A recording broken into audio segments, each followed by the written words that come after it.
Hello students. आज का हमारा टॉपिक है वो चैप्टर नंबर 4 एनसीईआरटी का डिटर्मिनेंट्स टॉपिक है।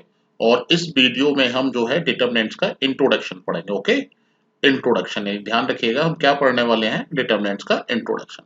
तो इंट्रोडक्शन में first of all we read और स्टडी अबाउट डेफिनेशन, यानी कि डिटर्मिनेंट्स की डेफिनेशन क्या होती है, यानी व्हाट इज डिटर्मिनेंट्स। ओके, तो किस तरह से पढ़ने वाले हैं या उसकी डेफिनेशन क्या है, इसको सबसे पहले हम देखेंगे।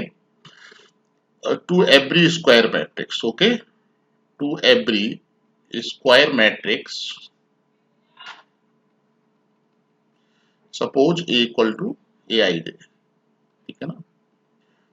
जिन लोगों ने मैट्रिक्स पढ़ा होगा वो समझते होंगे this is the compact form of A matrix.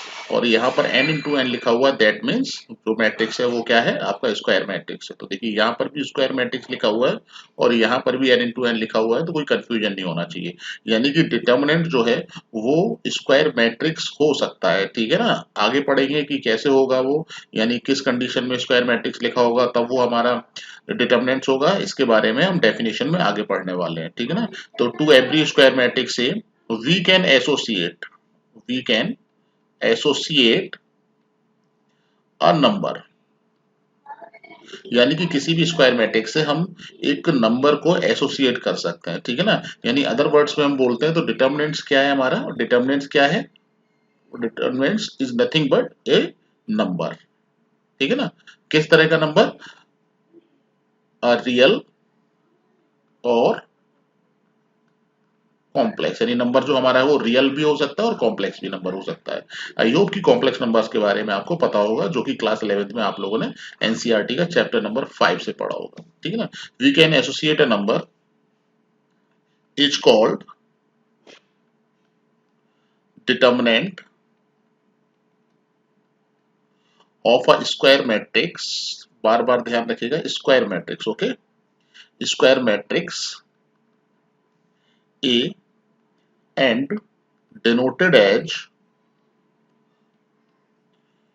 आप देख रहे होंगे कि यहाँ पर मैंने दो ये लाइंस, ठीक है ना, इसको ध्यान रखिएगा। मैंने यहाँ पर क्या किया है, दो लाइंस ये लगा दिए हैं, यानी मैट्रिक्स को सिर्फ हम ए से रिप्रेजेंट करते हैं, आप यहाँ पे समझ रहे होंगे। और यहाँ पर क्या किया, अगर मैट्रिक्स को हम इस तरह से दो लाइंस के बीच में अगर हम रखते हैं किसी भी मैट्रिक्स को, नोटेशन को, तो ये किसको रिप्रेजेंट करता है, ध्यान रखिएगा, ये डिटर्मिनेंट को रिप्रेजेंट करता है, ठीक है ना। अब मोस्ट इंपोर्टेंटली मैंने बार बार आप लोगों से कहा है यहाँ पर कि मैट्रिक्स जो है वो स्क्वायर मैट्रिक्स से रिलेट करता है, ठीक है ना। अगर हम क्या करें, एक हमने मैट्रिक्स लिया 1 2 3 और 4 5 6 2, ठीक है ना। आप बड़ी आसानी से समझ रहे होंगे, यानी नंबर हमने क्या है, रेक्टेंगुलर फॉर्म में लिख दिया, स्क्वायर फॉर्म में नहीं लिखे हुए, और इसको हमने इस तरह से रिप्रेजेंट कर दिया, इस तरह से, ठीक है ना। तो this is not a determinant, यानी ये डिटर्मिनेंट आपका नहीं होगा, इसको ध्यान रखना है। क्योंकि डिटर्मिनेंट में होने के लिए जो आपका मैट्रिक्स है, जो अंदर नंबर्स लिखे होने चाहिए, ये नंबर्स, ठीक है ना, जिस पर मैं सर्किल बना रहा हूँ अभी, ये नंबर्स हमारे स्क्वायर फॉर्म में ही होने चाहिए, यानी नंबर ऑफ कॉलम्स और नंबर ऑफ रोज क्या होने चाहिए, इक्वल होने चाहिए।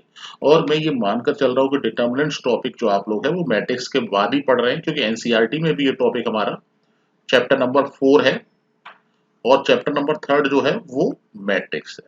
तो आई होप कि मैट्रिक्स के मैंने वीडियो अपलोड भी कर दिए हैं, वहां से आप लोगों ने पढ़ा होगा, इसीलिए मैं रोज और कॉलम की बात यहाँ पर नहीं कर रहा हूँ। और चैप्टर नंबर 4 उसके बाद आता है, तो डिटर्मिनेंट्स को मैं मानकर चल रहा हूँ कि आप मैट्रिक्स के बाद ही पढ़ रहे हैं, ओके। तो यहाँ पर ये डिटर्मिनेंट्स को रिप्रेजेंट नहीं करता है। यानी डिटर्मिनेंट्स किस तरह से होगा, अगर मैं एग्जाम्पल की बात करूँ, हमने क्या किया यहाँ पर, सपोज दैट 1 एक मैट्रिक्स लिखा है यहाँ पर 5, यहाँ पर इसका ऑर्डर बड़ी आसानी से समझ सकते हैं, 1 इंटू 1 है, तो ये हमारा क्या हो जाएगा, अभी तो ये मैट्रिक्स है, ठीक है ना। डिटर्मिनेंट्स में होने के लिए ध्यान रखिएगा, फिर से मैं बताता हूँ आपको, कि आपको इस तरह की दो लाइंस है, उसके बीच में आपको रखना पड़ेगा, ठीक है ना। इसी तरह से अगर हम 2 ऑर्डर का डिटर्मिनेंट लिखते हैं, ठीक है ना, 2 3, सपोज दैट 2 3 4 5, ध्यान रखिएगा ब्रैकेट्स नहीं लगाना है, इसको हमें इस तरह से लाइंस के बीच में रखना है, ठीक है ना।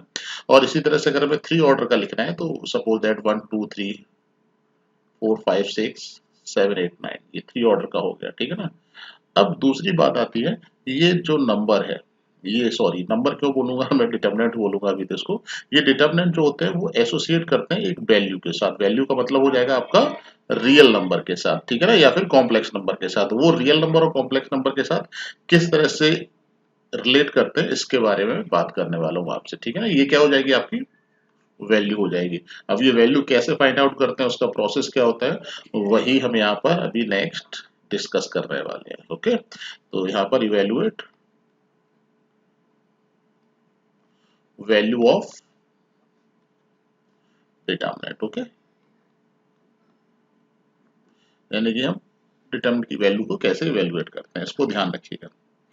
अब इसमें हम सबसे पहले नंबर वन हम बात करने वाले हैं फर्स्ट ऑर्डर डिटरमिनेंट की,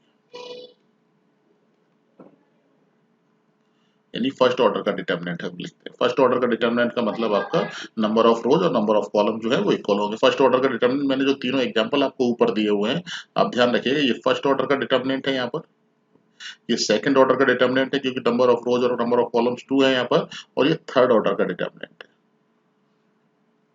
ओके, तो यहाँ पर सबसे पहले हम वैल्यूएशन की बात कर रहे हैं, वो कर रहे हैं फर्स्ट ऑर्डर का डिटरमिनेंट। सपोज दैट हमने कोई डिटरमिनेंट यहाँ पर लिखा कोई भी 5, और इसको इस तरह से, ऑब्वियसली ये क्या है, हमारा डिटरमिनेंट है, और इसकी वैल्यू की अगर हम बात करते हैं तो इसकी वैल्यू जो है वो अंदर वाला ही नंबर हो जाएगा, ध्यान रखिएगा। तो यानी कि इन जनरल अगर कोई भी सपोज दैट A11 लिखा हुआ कोई भी डिटरमिनेंट है, और इस डिटरमिनेंट की जो वैल्यू है वो A11 हो जाएगी, इसको ध्यान रखिएगा, यानी जो अंदर नंबर लिखा हुआ है। ध्यान रखिएगा, फर्स्ट ऑर्डर में कई बच्चों को कंफ्यूजन ही हो जाता है, वो इसको मॉडुलस यानी एब्सोल्यूट वैल्यू समझ लेते हैं। जैसे फॉर एग्जाम्पल अगर मैं आपसे बात करता हूँ यहाँ पर कि नंबर लिखा हुआ -2/3, ये कोई नंबर है, और वो क्या करते हैं जल्दबाजी में इसको 2/3 लिख देते हैं। यहाँ पर ये एब्सोल्यूट वैल्यू और डिटरमिनेंट्स का इसलिए सिंबल नहीं है, सॉरी एब्सोल्यूट वैल्यू के लिए सिंबल नहीं है ये आपका, ये सिंबल जो है वो डिटरमिनेंट्स के लिए यूज किया गया है। तो यहाँ पर जो अंदर वैल्यू लिखी होगी वही इसकी वैल्यू होगी, इसको ध्यान रखना है आपको, ठीक है ना, कंफ्यूज नहीं होना। तो इन जनरल आप यहाँ से समझ सकते हैं, अगर आपका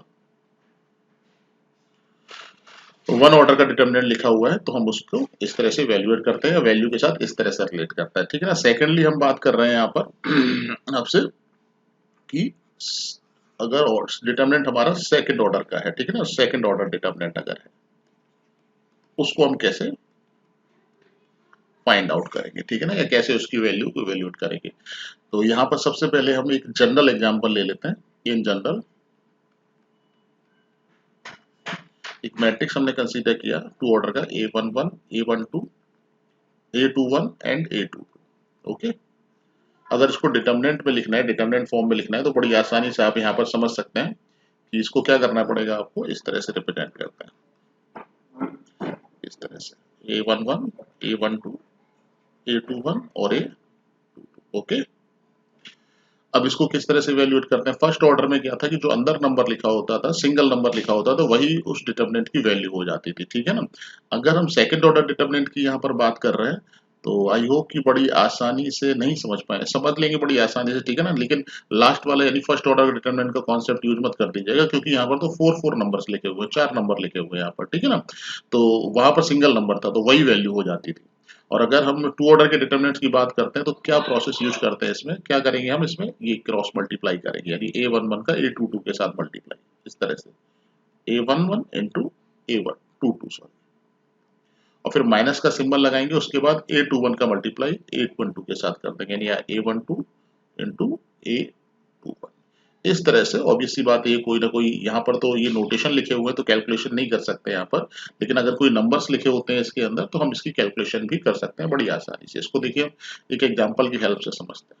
सपोज दैट हमने क्या किया यहाँ पर 2 -3 4 1, इस तरह से हमने कोई डिटरमिनेंट लिया, और इसकी वैल्यू अगर हमें फाइंड आउट करनी तो हम क्या करेंगे, सबसे पहले 2 का मल्टीप्लाई 1 के साथ, यानी 2 1 जा 2, माइनस लगाएंगे, उसके बाद 4 का मल्टीप्लाई -3 के साथ करेंगे, तो 4 इंटू -3 लिख लीजिए, कोई प्रॉब्लम नहीं है, यानी कि 2 + 12 हो जाएगा, और ये हमारा क्या आ जाएगा 14। यानी ये डिटरमिनेंट, इस डिटरमिनेंट की अगर हम वैल्यू की बात करें तो ये जो हमारा डिटरमिनेंट है इसकी वैल्यू कितनी हो जाएगी, ये इस तरह से ध्यान रखिएगा, ये 14, यानी ये डिटर्मिनेंट की जो वैल्यू है वो कितनी हो जाएगी यहाँ पर 14। यानी जैसा कि मैंने डेफिनेशन में भी आपको बताया था, डिटर्मिनेंट क्या करता है, डिटर्मिनेंट इज नथिंग बट ये आपका क्या है, एक नंबर है, ठीक है ना। और वो नंबर हम किस तरह से इवेल्युएट करते हैं, वहां पर ये फर्स्ट ऑर्डर का और सेकंड ऑर्डर के डिटर्मिनेंट को बड़ी आसानी से आपने समझ लिया होगा। अच्छा, कई बच्चों के दिमाग में आता है कि सर ये डिटर्मिनेंट एक्चुअली है क्या, क्या है, व्हाट इज डिटर्मिनेंट, ठीक है ना। ये सब हम पढ़ रहे हैं, कहाँ पर इसका यूज होगा। हम आपको बताते हैं determinant is nothing but it is a process of calculation, ठीक है ना। ये कैलकुलेशन का प्रोसेस है। कई जगह पर हम जो है वो कैलकुलेशन करेंगे with the help of determinant, ठीक है ना। अब कई बच्चे जो है इस बात को यहाँ पर समझ नहीं पाते हैं, कहते हैं सर कैलकुलेशन तो हम लोग कर ही रहे हैं, ठीक है ना। यानी कैलकुलेशन तो कर रहे हैं बट कैलकुलेशन का एक तरीका है। जैसे अगर मैं 14 की बात करूँ तो 14 को नथिंग बट हम इस तरह से लिख सकते हैं, ठीक है ना। अगर रिवर्सिबल हम जाते हैं, इसको भी आप ध्यान रखिएगा इस तरह से। आप कहेंगे सर ये यूनिक होता है डिटर्मिनेंट, नहीं यूनिक नहीं होता है। ऐसा भी पॉसिबल है किसी और डिटर्मिनेंट की वैल्यू भी जो है वो 14 आपकी हो जाए, ये भी पॉसिबल है, ठीक है ना। बहुत सारे बच्चे इसमें भी कंफ्यूज कि सर क्या बता दिया आपने ये। इसके लिए मैं आपको कहूंगा कि आप ये डिटर्मिनेंट सीख लीजिए, आगे कभी जो नेक्स्ट टॉपिक या कभी चैप्टर्स आएंगे और उसमें डिटर्मिनेंट का यूज होगा तब हम इस बारे में डिस्कस करेंगे। यहाँ पर जो है वो हम डिटर्मिनेंट का इंट्रोडक्शन पढ़ रहे हैं कि डिटर्मिनेंट्स क्या है, तो उसी के बारे में पहले हम सीखेंगे और आगे जब भी चैप्टर्स आएंगे कुछ जिसमें हम कैलकुलेशन में डिटर्मिनेंट का यूज करेंगे तब मैं आपको इसके बारे में रिकॉल करा दूंगा कि देखिए वहां पर जब मैंने इंट्रोडक्शन दिया था डिटर्मिनेंट्स का, वहां पर इसके बारे में आपसे बात भी की थी। ओके, अब यहाँ पर नेक्स्ट आपका आता है थर्ड ऑर्डर डिटर्मिनेंट, ठीक है ना। ये थोड़ा सा इंपॉर्टेंट है, इंपॉर्टेंट तो दोनों ही है लेकिन डिटर्मिनेंट इसको थोड़ा सा आपको केयरफुली सीखना पड़ेगा, ठीक है ना। इवेल्युएशन ऑफ या evaluate third order determinant. Okay, इसके लिए हम एक जनरल, ठीक है ना, जनरल डिटर्मिनेंट यहाँ पर कंसीडर कर रहे हैं। General determinant that means A11, A12, A13, A21, A22 and A23 और A31, A32 और A33। ओके, ये थर्ड ऑर्डर डिटर्मिनेंट है। सबसे पहले इस डिटर्मिनेंट पे हम बात करेंगे, ठीक है ना। इसके साइन जो अंदर एलिमेंट्स लिखे हुए हैं, ये ये एलिमेंट, ठीक है ना, इसको इवैल्यूएशन में इसकी जरूरत पड़ने वाली है। इन एलिमेंट्स के अपने पर्टिकुलर साइंस होते हैं, यानी A11, A12, A13 इनके पर्टिकुलर अपने साइन होते हैं, ठीक है ना। कैसे अब साइन, सपोज दैट एक हमने इसका जनरल एलिमेंट लिया ए आई जे और इसका मुझे साइन बताना हो, यानी ये जो नंबर है ए आई जे ये पॉजिटिव होगा इसके अंदर या नेगेटिव होगा, ठीक है ना। तो हम इस फॉर्मूले से इसको इवेल्युएट करते हैं, ठीक है ना। -1 to the power i plus j, यानी कि अगर आई और जे इन दोनों का सम इवन है, ठीक है ना, तो इसका साइन पॉजिटिव हो जाएगा और अगर ऑड है तो नेगेटिव हो जाएगा। अभी भी कई बच्चों को कंफ्यूजन होता है। सपोज दैट हम इसका एक एलिमेंट उठाते हैं A23, ठीक है ना। A23 में 23, यानी इसको अगर इस फॉर्मूले से अगर हम बात करें तो 2+3 लिख सकते हैं और 2+3 का मतलब -1 टू दी पावर 5 और क्योंकि -1 हो जाएगा आपका या फिर माइनस हो जाएगा यहाँ, ठीक है ना। A23 की, ठीक है ना। बहुत आसानी से कैलकुलेशन भी नहीं करना है, सिंपल सा आपको देखना है A33 लिखा हुआ इवन है, इन दोनों का सम बड़ी आसानी से समझ सकते हैं यहाँ पर, और इवन है तो ये क्या हो जाएगा प्लस। आप कहेंगे कि सर ये क्या बता रहे हैं आप, मैं सिर्फ इतना कहना चाह रहा हूँ कि जो भी एलिमेंट्स यहाँ पर लिखे होते हैं, ठीक है ना, इनके अपने पर्टिकुलर साइन होते हैं। क्या होते हैं, पर्टिकुलर साइन। ये वाई वाई कन्वेंशन, ये सारी की सारी चीजें हम आपको बताते हैं। डिटर्मिनेंट्स का इंट्रोडक्शन है और ये डेफिनेशन के, वाई कन्वेंशन बोल सकते हैं इसको या डेफिनेशन बोल सकते हैं, ठीक है ना। इसको आपको जो है वो ध्यान रखना है। अब और ये साइन जो है वो यहाँ पर लिखे नहीं होते आगे। आप कहेंगे सर इसके आगे माइनस लगा दें, इसके आगे प्लस लगा दें, बिल्कुल नहीं। यहाँ पे माइनस या प्लस आप नहीं लगा सकते, इसको भी आपको ध्यान रखना है, ठीक है ना। यहाँ पर आप माइनस और प्लस जो है वो यूज नहीं कर सकते हैं, इसको आपको ध्यान रखना है। अब इसका पहले मैं एक्सपेंशन बताता हूँ। सपोज दैट, चलिए पहले एक्सपेंशन इसका देखिए आप यहाँ पर, फिर उसके बाद हम इसको थोड़ा सा और एक्सपेंड करेंगे थर्ड ऑर्डर का, ठीक है ना। इसका रूल क्या है, एक्सपेंशन क्या है, किस तरह से कि 2 ऑर्डर में भी क्रॉस मल्टीप्लाई हो गया था आसानी से, बट 3 ऑर्डर में तो क्रॉस मल्टीप्लाई नहीं हो पाएगा, आप समझ सकते हैं, ठीक है ना। तो हम इसको एक्सपेंड करते हैं, इस डिटर्मिनेंट को हम रो और कॉलम वाइज, यानी रो वाइज और कॉलम वाइज दोनों से हम इसको एक्सपेंड कर सकते हैं। एक्सपेंशन का मतलब हम इसकी वैल्यू निकाल सकते हैं, ठीक है ना। अब रो में भी एक्सपेंशन थ्री टाइप्स होते हैं, R1, R2 और R3 है यहाँ पर, ठीक है ना, रो। और ये आपका C1 और C2 और C3। अब अगर हम इसको इसकी वैल्यू फाइंड आउट करें या इसको एक्सपेंड करें, ठीक है ना, अलोंग R1 के थ्रू, तो R1 के थ्रू अगर हम इसको एक्सपेंड करेंगे तो जो भी वैल्यू आएगी वही आपका R2 के एक्सपेंशन से आएगी यहाँ पर, और वही R3 के एक्सपेंशन से आएगी, इसको आप ध्यान रखिएगा, ठीक है ना। और इसी तरह से C1 C2 C3 किसी के भी थ्रू अलोंग अगर हम यहाँ रेस्पेक्ट में एक्सपेंड करते हैं तो वैल्यूशन जो इसकी वैल्यू है वो सेम होती है, इसको आपको ध्यान रखना है। अब सबसे पहले बातचीत तो बहुत हो गई, ठीक है ना, कई बच्चे बोर भी हो रहे होंगे, सर बहुत रिपीट कर रहे हैं, बार बार वही बात कह रहे हैं। तो इसके लिए मैं क्या कर रहा हूँ, इसको एक्सपेंड करके आपको दिखाता हूँ, expand along with R1। R1 से इसको एक्सपेंड करना है, ठीक है ना। R1 बड़ी आसानी से समझ सकते हैं। रूल क्या है एक्सपेंड करने का, एक्सपेंशन का रूल ये है कि जो R1 के एलिमेंट्स यानी A11 A12 और A13 यानी A11 A12 और A13, इसको पहले हम सबसे पहले एलिमेंट की बात करते हैं A11 यानी फर्स्ट जो एलिमेंट होगा, फर्स्ट एलिमेंट लीजिए और जिस रो या कॉलम में ये लाई कर रहा है उसको आप डिलीट करिए। डिलीट कैसे किया जाता है मैं आपको बता दे रहा हूँ इसमें, ठीक है ना। डिलीट कैसे करेंगे हम इसको, इसको इस तरह से और इस तरह से। देखिए ऑब्वियस सी बात है, ये R1 का एलिमेंट है तो R1 में तो हमेशा लाइक करेगा, ठीक है ना। करस्पॉन्डिंग कॉलम आप देख सकते हैं, तो जब डिलीट करने की बारी आती है R1 से इसको आप अगर एक्सपेंड कर रहे हैं तो R1 को तो हमेशा डिलीट करेंगे, करस्पॉन्डिंग कॉलम। अब यहाँ पर आप देख सकते हैं ये बचा है यहाँ पर आपके पास ये, ठीक है ना। इसको डिटर्मिनेंट फॉर्म में आप इसी तरह से लिख लीजिए, यानी A22 A23 A32 और A33, ठीक है ना।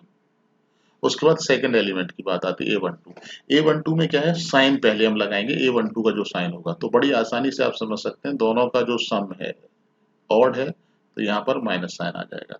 अच्छा इससे पहले मैं एक चीज आपको बता दूंगा, थ्री ऑर्डर का इसको भी साइन की बात आ रही थी तो मुझे ध्यान आ गया, अगर थ्री ऑर्डर का आपका डिटर्मिनेंट है, ठीक है ना, थ्री ऑर्डर का, तो इसके साइन आप ऐसे आसानी से ध्यान रख सकते हैं। कैसे याद रख सकते हैं, A11 प्लस होगा, ठीक है ना, इसको अल्टरनेट प्लस माइनस प्लस, उधर भी देखने की जरूरत नहीं है, आप देख सकते हैं।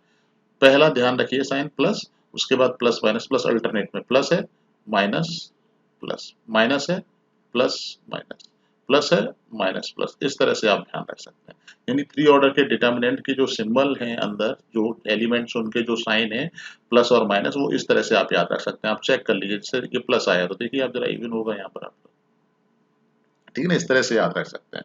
तो अगर ये प्लस का है तो ये माइनस का होना है माइनस, और फिर जो भी नंबर यहाँ पर लिखा हुआ A12। अब फिर से रो तो आपको डिलीट करनी पड़नी है, और करस्पॉन्डिंग जो है वो कॉलम ये डिलीट हो जाएगा आपका। तो यहाँ पर आप आसानी से समझ सकते हैं, ठीक है ना, ये ध्यान रखिएगा, कंफ्यूज मत होइएगा। ये आपका जो है A21 और A31 और A23 और A33 ये बचा हुआ है, थोड़ा सा हमें कंसंट्रेट होना पड़ेगा इसके लिए, ठीक है ना। A21 A31 और आपका A23 और A33। नेक्स्ट आपका आ जाता है एलिमेंट, प्लस का होगा ऑब्वियस सी बात माइनस के बाद, और A13 थर्ड एलिमेंट। A13 में फिर हम क्या करेंगे, ध्यान रखना इसका, मैं आपको फिर से थोड़ा सा बता दे रहा हूँ कि R1 को तो डिलीट करने के साथ साथ ये आपका जो लास्ट वाला है यानी करस्पॉन्डिंग कॉलम उसको डिलीट करेंगे। तो हमारे पास ये ध्यान रखिए, ये सर्कल बना दे रहा हूँ, ये डिटर्मिनेंट आपके बचे हुए हैं, तो ठीक है ना। यानी A21 इसको डिलीट करेंगे, आप देख सकते हैं A21 A22 और A31 और A32, ओके। ध्यान रखिएगा, इसमें कंफ्यूजन आपको नहीं होना चाहिए कोई भी, तो थोड़ा सा केयरफुली ध्यान से।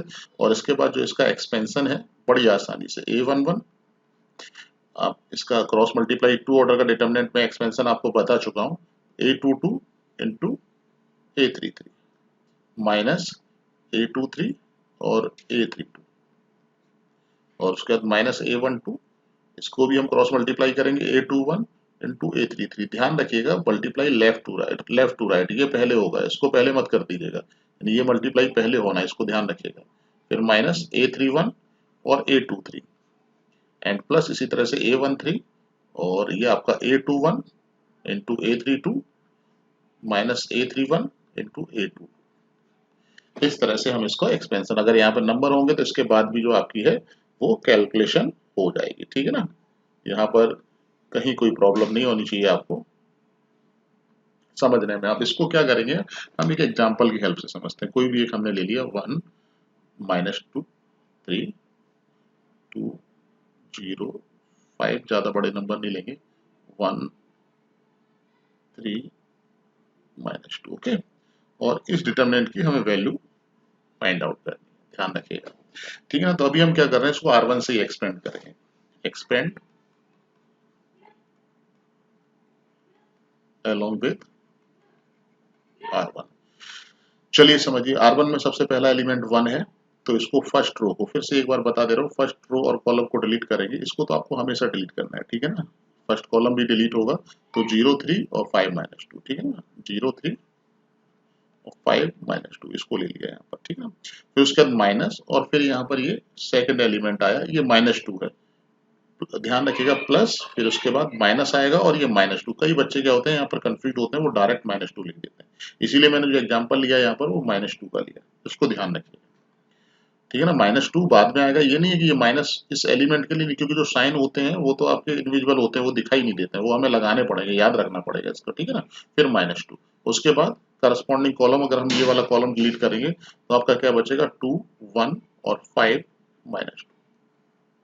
थर्ड प्लस का सिंबल आ जाएगा, प्लस माइनस प्लस हो जाएगा 3, और फिर से हम अगर करस्पॉन्डिंग कॉलम को डिलीट करते हैं, रो तो करस्पॉन्डिंग डिलीट करनी है, ठीक है ना, R1 के थ्रू आ रहा है, करस्पॉन्डिंग कॉलम, ठीक है ना।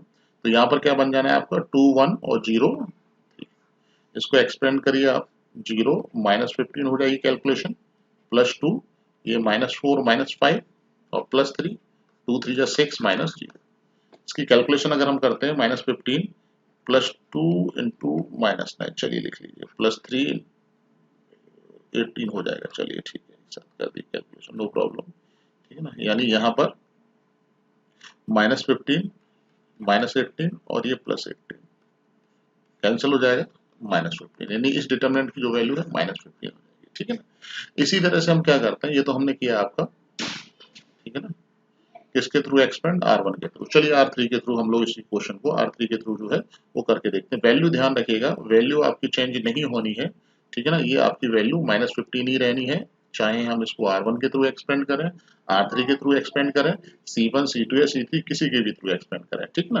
तो क्या करते हैं हम यहाँ पर सबसे पहले, मतलब इसको अब R2 की बजाय हम क्या करेंगे, R3 से एक्सपेंड करके देख लेंगे, और फिर देखेंगे हम यहाँ पर ये किस तरह से इसका एक्सपेंशन हम R3, और फिर इसी तरह से हम C2 या C3 के थ्रू भी एक्सपेंड कर लेंगे। कई बच्चे क्या करते हैं, इसमें ये पूछते हैं कि सर हमें प्रेफरेंस किसको देनी है, किसके थ्रू एक्सपेंड करना है। चलिए वो भी इस थर्ड ऑर्डर के डिटरमिनेंट को, इस वीडियो को खत्म करते करते मैं आपको बताऊंगा कि हमें प्रेफरेंस जो है वो किसको देनी है इसमें, ठीक है ना। तो चलिए नो प्रॉब्लम, हम इसे R3 के थ्रू एक्सपेंड करते हैं यहाँ पर, ठीक है ना, एक्सपेंड अलोंग विद R3। फिर से देखिए आप जरा, R3 में 1 -2 3, इसको भी थोड़ा सा करके लिख लेता हूँ, 1 -2 3, आप लोग ध्यान रखिएगा, 1 -2 और 1 -2 और ध्यान रखिएगा, ठीक है ना। R3 का सबसे पहला एलिमेंट क्या है यहाँ पर, 1 है, ध्यान रखिएगा, तो 1। उसके बाद करस्पॉन्डिंग आपको रो तो ये डिलीट करनी ही करनी है, करस्पॉन्डिंग कॉलम, यानी ये कॉलम अगर डिलीट होगा तो बड़ी आसानी से -2 0 और 3 एंड 5 बड़ी आसानी से आप समझ सकते हैं, ठीक है ना। सेकंड, अच्छा साइन का भी ध्यान में, प्लस माइनस प्लस का सिंबल था, ये ध्यान रखिएगा, प्लस, फिर उसके बाद माइनस और फिर उसके बाद 3। करस्पॉन्डिंग कॉलम अगर हम करेंगे तो 1 2 और 3 5 ये इस तरह से आ जाएगा, ठीक है ना। ये ध्यान रखिएगा, ये 3 अलग है, ठीक है ना। और नेक्स्ट आपका आएगा, ये तो ध्यान रखिएगा, प्लस माइनस, इसका सिंबल प्लस आएगा और -2, कंफ्यूज नहीं होना है, प्लस माइनस प्लस, तो यहाँ पे प्लस आ गया आपका ये, और फिर -2, ओके, -2। और करस्पॉन्डिंग अगर हम, शायद ये गलती कर दी, ठीक है ना, नहीं नहीं ठीक है, ठीक है, ठीक है, 3 5 हो गया आपका। इसी तरह से करस्पॉन्डिंग कॉलम अगर हम डिलीट करेंगे ये, तो हमारे पास क्या बचेगा, 1 2 और -2 एंड 0, ओके। उसके बाद इसकी कैलकुलेशन जो मैंने तरीका अभी बताया था आपको, सेम पैटर्न है आपका, ठीक है ना। यहाँ पर मैं कर दे रहा हूँ, -3 0 हो जाएगा आपका, -3 5 -6, आई होप कि ये समझ में आ रहा होगा, 0 और माइनस यानी +4, है ना, -10 हो जाएगा, ये -1 यानी +3 हो जाएगा आपका, और ये -8 हो जाएगा। तो -18 +3 देखिए आपका -15 ही आ रहा है ये आपका, ठीक है ना। अगर कोई और नंबर आता है तो आप समझ जाइए कि कहीं ना कहीं आपसे जो है वो गलती हुई है, ओके। तो इसी तरह से हम इसमें क्या कर रहे हैं, ये R1 R3 के थ्रू एक्सपेंड कर दिया है, उसके बाद हम इसको C2 से कर देते हैं, ठीक है ना। C2 से एक्सपेंड करने के लिए थोड़ा सा स्पेस बना ले रहा हूँ यहाँ पर, ठीक है ना। चलिए कोई दिक्कत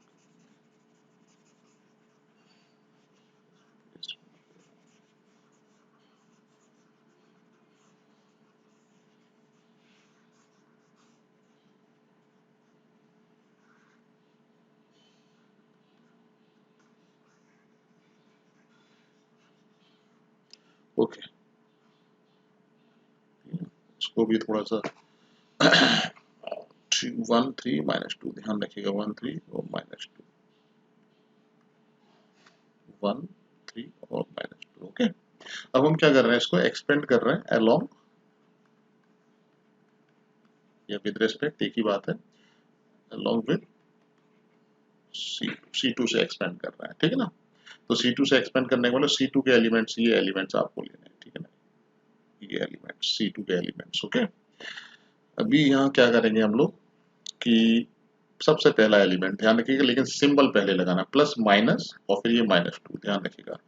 आपको कॉलम को तो इसको डिलीट करना ही करना है, ठीक है ना, और करस्पॉन्डिंग रो आ जाएगा, ध्यान रखिएगा। वहां पर क्या था, रो के थ्रू कर रहे थे तो रो को डिलीट करते थे, करस्पॉन्डिंग कॉलम था, बट यहाँ पर C2 के थ्रू आपको एक्सपेंड करना है, अलोंग एक्सपेंड करना है, तो C2 को तो डिलीट करना ही, करस्पॉन्डिंग कॉलम। तो ये अगर हम R1 अगर हम डिलीट करते हैं तो बड़ी आसानी से समझ सकते हैं, 2 1 और 5 -2, ध्यान रखिएगा। सेकंड 0 आएगा तो माइनस के बाद प्लस ही आता है आपका, 0 0 के आगे तो वैसे ही प्लस लगाते हैं, कुछ भी लिखेंगे अगर हम यहाँ पर, ठीक है, लिख लेते हैं, बट वो 0 ही हो जाने वाला है।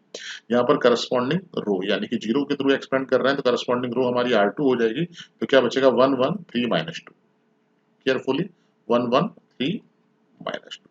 इसी तरह से आपका नेक्स्ट आपका प्लस -3 आ जाएगा यहाँ पर, क्योंकि माइनस का नंबर है, प्लस का हो जाएगा, ध्यान रखिएगा, गड़बड़ी नहीं होनी चाहिए, माइनस का नंबर, सॉरी, ये माइनस का नंबर है, ये प्लस का आएगा और फिर ये माइनस का आएगा, ध्यान रखिएगा, ठीक है ना। लिखेंगे नहीं ऐसे, बस आपको याद रखना है बस इसको यहाँ पर। तो फिर से करस्पॉन्डिंग, यानी इसको अगर हम डिलीट करते हैं तो आपका क्या आ जाएगा, 1 2 और 3 5, सेम कैलकुलेशन, यानी सेम प्रोसेस है आपका, 2 -4 -5, ये तो 0 ही हो जाना है, -3 5 -6, तो ये -18 आपका, और ये -3 ये +3 हो जाएगा, ये देखिए -5, ठीक है ना। आई होप कि आपका एक्सपेंशन समझ में आ गया होगा। अभी आप क्या करना है, कुछ एक्सरसाइज से क्वेश्चन आप ले लीजिएगा, ठीक है ना। शायद आई थिंक इसकी फर्स्ट एक्सरसाइज एक्सरसाइज 4.1 है, उसको आप करिएगा एनसीईआरटी की, और इसके एक्सपेंशन आप कहेंगे सर अगर 4 ऑर्डर का डिटर्मिनेंट अगर हमें दिया गया है फिर हम क्या करेंगे उसमें, ठीक है ना। तो 4 ऑर्डर का डिटर्मिनेंट आपके सिलेबस में नहीं है, और अगर करना होगा तो सेम प्रोसेस हम रिपीट करेंगे, ठीक है ना। पहले तो मैं बता दे रहा हूँ, वो आपको नहीं पढ़ना है। 3 ऑर्डर के डिटर्मिनेंट्स ही एक्सपेंशन के लिए आते हैं, और 3 ऑर्डर के डिटर्मिनेंट्स ही आपके जो हैं वो सिलेबस में हैं। तो ध्यान रखिएगा, 3 ऑर्डर तक का मैंने आपको बता दिया था। और अगर फिर से वही बात कि अगर आपको कम समझ में आया है तो वीडियो को रिवाइंड करके देखिए, कुछ नहीं है, बहुत सिंपल सा आपका कॉन्सेप्ट है डिटर्मिनेंट्स का, जो कि आपको आई होप कि समझ में आ गया होगा, ठीक है ना। तो होमवर्क के लिए मैं आपसे कहूंगा, इसमें एनसीईआरटी की जो एक्सरसाइज 4.1 है, ठीक है ना, एनसीईआरटी की या किसी भी रेफरेंस बुक की आप देख सकते हैं, मुझे एनसीईआरटी की याद है, ठीक है ना। जो फर्स्ट एक्सरसाइज होगी वो एक्सपेंशन से रिलेटेड ही होगी, तो बड़ी आसानी से आप इसको समझ सकते हैं। अच्छा, दूसरा, मैं इसको खत्म करने से पहले वीडियो को, मैंने कहा था आपसे, कई बच्चे पूछते हैं कि सर इसको एक्सपेंशन आपने बता दिया है लेकिन हमें क्या करना है, तो मैं आपको बता दे रहा हूँ कि किसी भी, ठीक है ना, किसी भी रो या कॉलम में मैक्सिमम नंबर ऑफ जीरोस दिए हो। जैसे अगर मैं बात करूं, एक मैंने डिटर्मिनेंट लिखा 1 2 3 4 0 0 -9 3 6, तो आप किसके थ्रू एक्सपेंड करेंगे, जिस रो या कॉलम में, जैसे C2 में आप देख रहे हैं कि यहाँ पर 2 जीरो दिए गए हैं, तो आप C2 के थ्रू इसको एक्सपेंड कर दीजिए। उससे होगा क्या कि आप जो फर्स्ट एलिमेंट 4 लेंगे, इसी के थ्रू आपको एक्सपेंड करने की जरूरत है, ठीक है ना, 2 3 और 3 6, बाकी तो आपको जीरो ही मिलेंगे। आपके इसको कुछ भी जीरो और जीरो को करेंगे तो कुछ भी नंबर आएगा तो जीरो का मल्टीप्लाई जीरो। तो यहाँ पर मैं एक नोट लिख देता हूँ आपके लिए कि अगर नोट, ठीक है ना, नोट क्या है, it is preferable to expand along, it is preferable to expand a determinant, ठीक है ना, determinant along row or column which has maximum number of zeros, ठीक है, इसको आपको ध्यान रखना है। आई होप कि ये समझ में आ गया होगा। और इसके बाद जो लेक्चर 2 बनाएंगे हम आपका, वो भी आप लोग देखिएगा, पहले इसको अच्छे से समझ लीजिएगा, ठीक है ना, फिर लेक्चर 2। और अगर फिर से मैं वही आपको बात बोलूंगा, ये लेक्चर अगर आपको समझ में आया हो और आपको चाहिए कि इस तरह के मैं और लेक्चर बनाऊं और उसको नोटिफिकेशन आप तक पहुंचे, तो हमारा जो यूट्यूब चैनल है US क्लासेस, उसको सब्सक्राइब जरूर करिए। Thank you.